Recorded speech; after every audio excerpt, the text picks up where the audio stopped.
Hey there guys, my name's Sergey with the Tabletop Warlords, and today we're going to be talking about STAA probes, an easy unit to overlook but a vitally important one to any VRI list. STAA probes are only 20 points and they fill a VRI auxiliary slot, and they function very similar to other armies' targeter probes. However, STAA probes are significantly more potent. The first thing that you'll notice about these little guys is that they have an extra stat on their stat line as compared to normal probe shards. They have the normal non-existent agility, strength, initiative, and command, but they have 6 accuracy and 6 res. Why does a probe need accuracy? This is because STAA probes actually shoot out targeter beams as opposed to attach themselves to enemy units. As if by advancing, an STAA probe can paint an enemy unit. This works exactly like a normal shooting attack. It has a range of 15 and it's completely normally affected by terrain.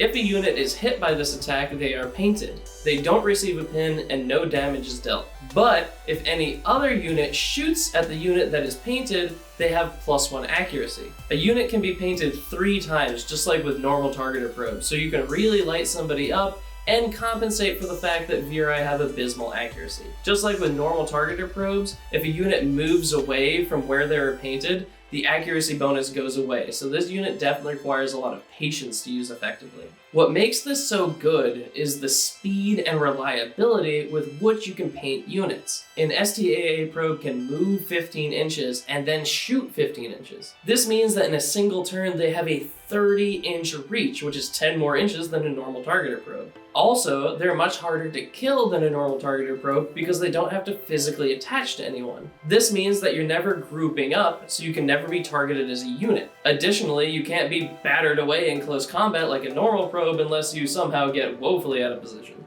Essentially what that gives you is a unit that costs the same as a targeter probe, but is way more effective. Also, STAA probes are exactly what the VRI need. Almost all of their guns have horrible range bands, but the STAA probes make it not so horrible that you're shooting at extreme range most of the time. That being said, this unit does require a little bit of finesse. If you paint a unit and then that unit moves before you get to shoot at it, you've wasted a turn. So I would always recommend saving your STAA shots for units that don't have any order dice left in the bag. This means that you'll also be wanting to use your shooting units after your STAA probes. So you have to wait for an enemy unit to move, then paint them, then shoot at them. You are going to consistently want to be greedy and shoot these STAA probes to buff up your army as soon as the turn begins.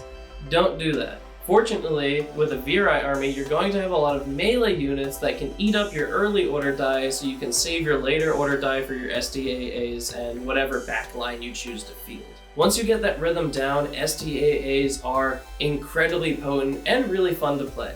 It should be noted that because these probes are so strong, it's much more likely that your opponents are actually going to try to kill them. As a VRI player, you're particularly vulnerable to any army that has access to split fire. Concord, Isaurian, Gar Rebels, all of these are going to be headhunting your STAAs, so you should exercise caution when facing them.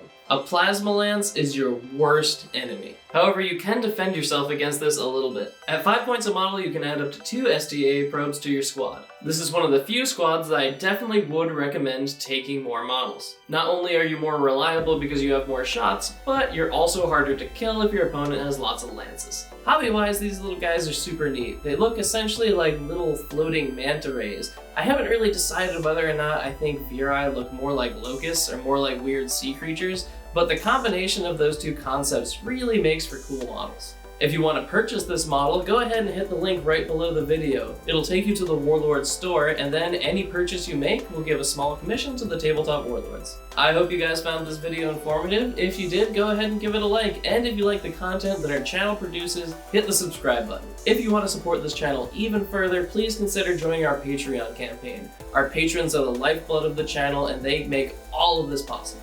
Once again, thanks for watching guys, and we'll see you on the tabletop.